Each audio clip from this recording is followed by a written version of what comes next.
મિત્રો આજે આપણે જે વિડીયોની ચર્ચા કરવાના છીએ એ ચેક રિટર્નના જે કેસો હોય છે, અત્યારે આપણે હાલના સમયમાં જોઈએ છીએ તો કોર્ટમાં સૌથી વધુ જો કેસોનો ભરાવો હોય અથવા તો સૌથી વધુ જો કેસ દાખલ થતા હોય તો એ ચેક રિટર્નના કેસો હોય છે. અને આ ચેક રિટર્નના કેસોમાં જે એક મહત્ત્વની બાબત છે કે જેના આધારે આરોપી છે એ કોઈ વખત છે ઘણી વખત નિર્દોષ છૂટી જાય છે. આ મહત્ત્વની બાબત છે કે જે ચેક રિટર્નની નોટિસ છે એ આરોપીને બૈજી છે એ આ બજવણી છે એ પુરવાર કરવાની જવાબદારી છે એ ફરિયાદીની હોય છે. જો આરોપી એવું સાબિત કરવામાં સફળ જાય ટ્રાયલ દરમિયાન કે એને નોટિસ મળી નથી કે નોટિસની બજવણી છે એ ફરિયાદી પુરવાર કરી શક્યા નથી તો આવા કિસ્સામાં છે એ આરોપી છે એ નિર્દોષ છૂટી શકે છે. મિત્રો તો આજે આપણે એક ચર્ચા કરવાના છીએ જે નામદાર ગુજરાત હાઈકોર્ટે એક મહત્ત્વનો ચુકાદો આપ્યો છે નોટિસની બજવણી ઉપર. મિત્રો તો વિડીયોના અંત સુધી જોડાયેલા રહેશો જેથી કરીને આ જે ચેક રિટર્નની ફરિયાદો છે એમાં જે બચાવ પક્ષના વકીલો હોય કે જે આરોપી તરફે એપિયર થતા હોય છે એ જો નોટિસની બજવણી પુરવાર નથી થઈ એવું નામદાર કોર્ટ સમક્ષ સાબિત કરી દે અથવા તો પુરવાર કરી દે છે તો આરોપીને છે એ નિર્દોષ છોડાવી શકે એમ છે. મિત્રો તો એના માટેની ચર્ચા છે નામદાર ગુજરાત હાઈકોર્ટે જે ચુકાદામાં કરી છે એની આજે આપણે ચર્ચા કરીએ તો Patel Amritlal Narayandas versus state of Gujarat and other criminal appeal number 249/2005 decided on 23/1/2012. મિત્રો આ એક કેસ એવો છે કે આ કેસમાં નોટિસની બજવણી છે એ આરોપીની પત્નીને કરવામાં આવી હતી કારણ કે જે દસ્તાવેજો ફરિયાદીએ રજૂ કર્યા એમાં નોટિસ સ્વીકારનાર તરીકે આરોપીની પત્નીની સહી હતી.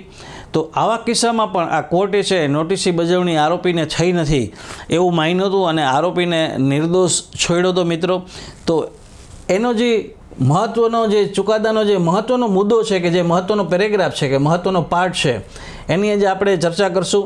આ ચુકાદાની પેરેગ્રાફ નંબર 8 છે. મિત્રો ચુકાદો જે મેં હમણાં બોલ્યો એ સ્ક્રીન ઉપર પણ રિફ્લેક્ટ થશે. રિપોર્ટેડ જજમેન્ટ છે મિત્રો આ, અને આ ચુકાદાની PDF છે મેં ડિસ્ક્રિપ્શનમાં અને કોમેન્ટ બોક્સમાં મૂકેલી છે જેથી કરીને કોઈ પણ વકીલ મિત્ર છે કે અથવા તો કોઈ પણ એવી વ્યક્તિ કે જેની ઉપર કેસ થયેલા છે ચેક રિટર્નના અને એને નોટિસ મળી નથી તો આ જજમેન્ટના આધારે એ નિર્દોષ છૂટી શકે છે.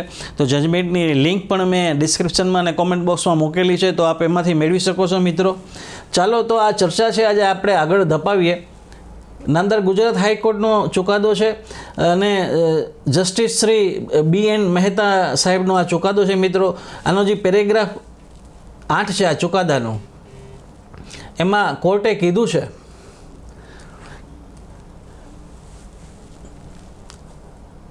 2009-14 Supreme Court cases 398 Honorable Supreme Court ruled that Clause B of the proviso to Section 138 cast on the payee or the holder in due course of the check, as the case may be, a duty to make a demand for payment of the said amount of money by giving a notice in writing to the drawer of the check. એટલે આમાં સ્પષ્ટ કીધું છે, supreme કોર્ટે એવું ઉલ્લેખ કરેલો છે એના ચુકાદામાં, એવું હેલ્ડ કર્યું છે કે નોટિસ છે એ પુરવાર કરવી કે નોટિસ આપી છે સામાવાળાને ચૂકવણી માટે થઈને એ ચેક જેને મેળવો છે અથવા તો ચેક હોલ્ડર છે એને પુરવાર કરવું જોઈએ કે આ કેસ કે આ ફરિયાદ દાખલ કરતાં પહેલાં છે એની નોટિસ છે એને આપવામાં આવી હતી. મિત્રો નેગોશિયેબલ ઇન્સ્ટ્રુમેન્ટ એક્ટની કલમ 138B આ જોગવાઈ કરવામાં આવી છે. મિત્રો ત્યારબાદ જોઈએ તો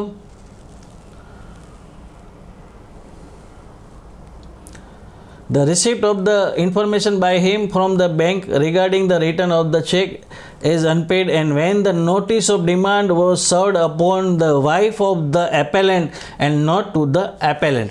હવે આ કેસમાં એની પત્નીને નોટિસની બજવણી કરવામાં આવી હતી, પતિને નહીં કે જે આરોપી છે. મિત્રો the complainant had not complied with the required of the giving notice under the said provision.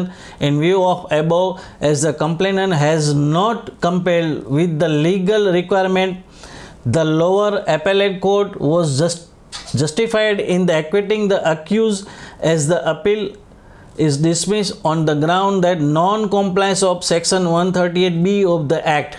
The other aspects of the matter are not required to be elaborate discussed as except by words. The complainant did not produce any documentary evidence in support of his case that the amount was advanced to the accused as hand loan. Appeal dismissed. આ કેસમાં કોર્ટે બીજી કોઈ પણ બાબતનો ઉલ્લેખ નથી કર્યો કે કોઈ પુરાવાની ચર્ચા નથી કરી. માત્ર નેગોશિયેબલ ઇન્સ્ટ્રુમેન્ટ એક્ટની કલમ 138(b)ની જોગવાઈઓનું પાલન નથી કર્યું. એટલા માત્રથી થઈને આરોપીને છે નિર્દોષ છોડ્યો અને એપેલેન્ટ કોર્ટે આરોપીને નિર્દોષ છોડવામાં કોઈ ભૂલ કરી નથી એવું કોર્ટે માન્યું. અને આ 138(b) છે એ નોટિસની બજવણી બાબતની આખી જોગવાઈ છે નેગોશિયેબલ ઇન્સ્ટ્રુમેન્ટ એક્ટની, જેમાં આમાં ચર્ચા કરી એમ કે ભાઈ નોટિસની આપવી અને આપી છે ફરિયાદ દાખલ કરતાં પહેલાં અને એની બજવણી કરવામાં આવી છે એ સાબિત કરવાની જવાબદારી છે એ ચેક હોલ્ડરની છે. એટલે જેની પાસે ચેક આવ્યો તો એની છે, આરોપીની નથી.